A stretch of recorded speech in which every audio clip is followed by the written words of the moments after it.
कितना मतलब नज़ारा, मतलब बहुत दुख होता है। और गोदी मीडिया कहती है कि मतलब हमारे 3 मरे तो वहाँ 5 मरे उनके, जब वहाँ 20 मारते हैं उनके 43 मारते हैं। कितना झूठ बोलते हैं। अभी 34 लोग मतलब अभी पता नहीं उनकी। ये तस्वीरें बता रही हैं, ये हिमाचल प्रदेश के हमीरपुर की तस्वीर है और आपसे हमसे यही कह रही हैं कि इस वक्त में ख़ास तरह की विनम्रता की बहुत ज़रूरत होती है।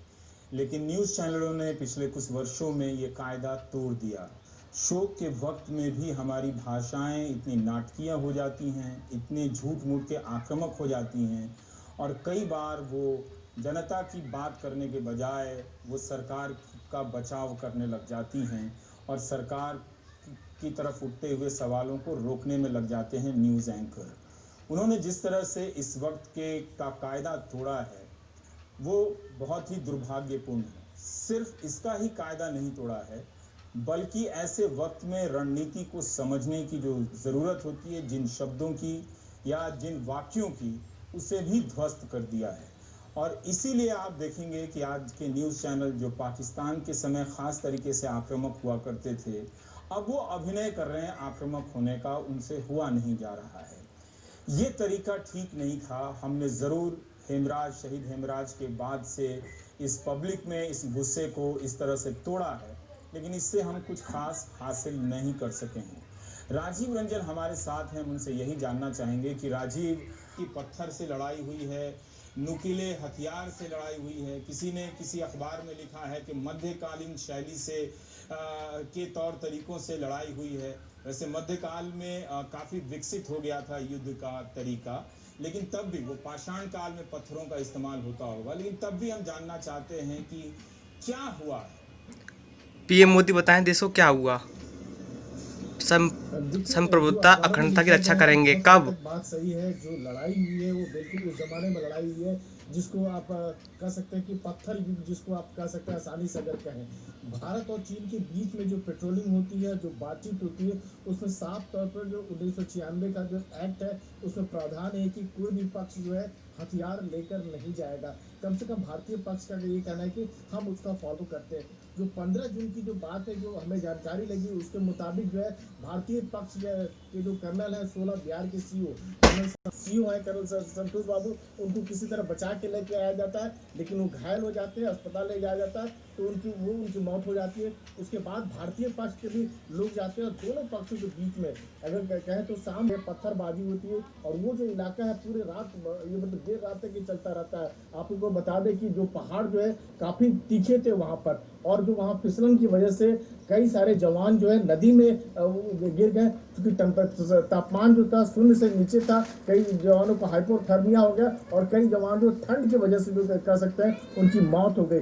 तो भारतीय पक्ष कम से कम शुरू में कम से कम तैयार नहीं था। बाद में जब तैयारी हुई तो जो हमारी जानकारी है कि चीन के सैनिक भी तकरीबन 40 के करीब 3 से संख्या 20 बताने में क्या अभी भी ज्यादा घायल हैं? इस तरह की खबरें पढ़ने को मिल रही हैं कि इससे भी ज्यादा संख्या हो सकती है। इसमें कितना दम है इन बातों में?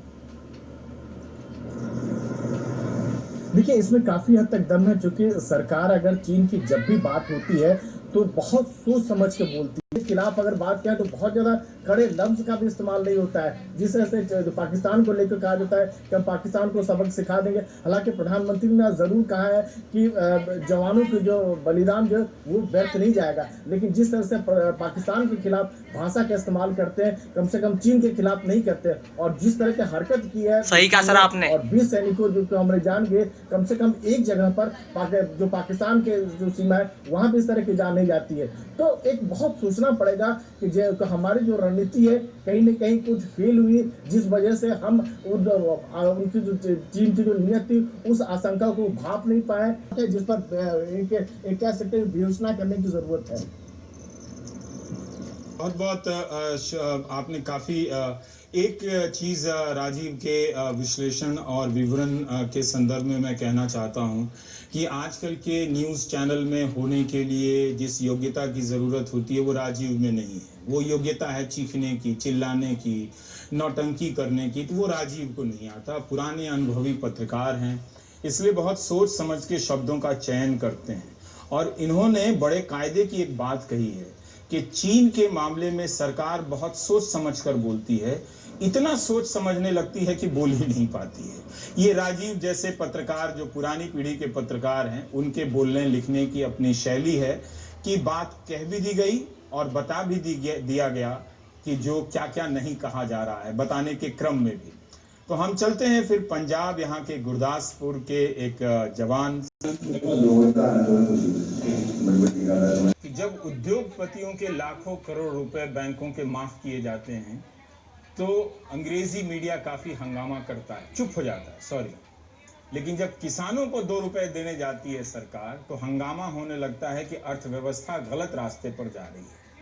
लेकिन इन तस्वीरों के जरिए इसलिए भी हम बीच बीच में बातचीत रोककर आपको दिखा रहे हैं कि आप ये देख पा रहे हैं कि भारत का किसान सिर्फ इस देश को अनाज नहीं देता है, जवान भी देता है, और जवान अपनी जान भी देता है इस देश के लिए।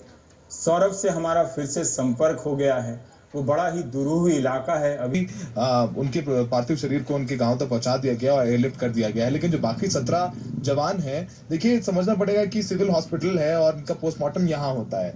और धीरे धीरे जैसे कि जानकारी कल रात से आने शुरू हुई कि नहीं 17 लोग हैं, तो सुबह यहाँ पर शिफ्ट में पार्थिव शरीर आए जवानों के। पहले 5 जवान आए, 5 जवानों के पार्थिव शरीर आए, फिर 8, फिर उनके पोस्टमार्टम करने में भी प्रतिशत लोग भी नहीं होंगे। 1% लोगों का 80% संसाधनों पर अधिकार है। अमीर बिचौलिए का काम करते हैं, कहीं का बना हुआ सामान यहाँ लाते हैं, यहाँ दोबारा से पैकिंग करके बेचते हैं और हीरो बन जाते हैं। लेकिन ये वो गरीब इलाके के नौजवान हैं जो सेना में जाते हैं और देश की रक्षा करते हैं। तो एक तरह से आप कह सकते हैं कि ये देश की गरीबी है जो इस वक्त आपको गर्व करने का मौका दे रही है। हम अब आपको बिहार के समस्तीपुर ले जाना चाहते हैं, शहीद अमन कुमार के घर, जिनकी हाल ही में शादी हुई थी। और आप यहाँ से देखिए, फिर हम ब्रेक के बाद लौट कर आते हैं और आपसे बात करेंगे।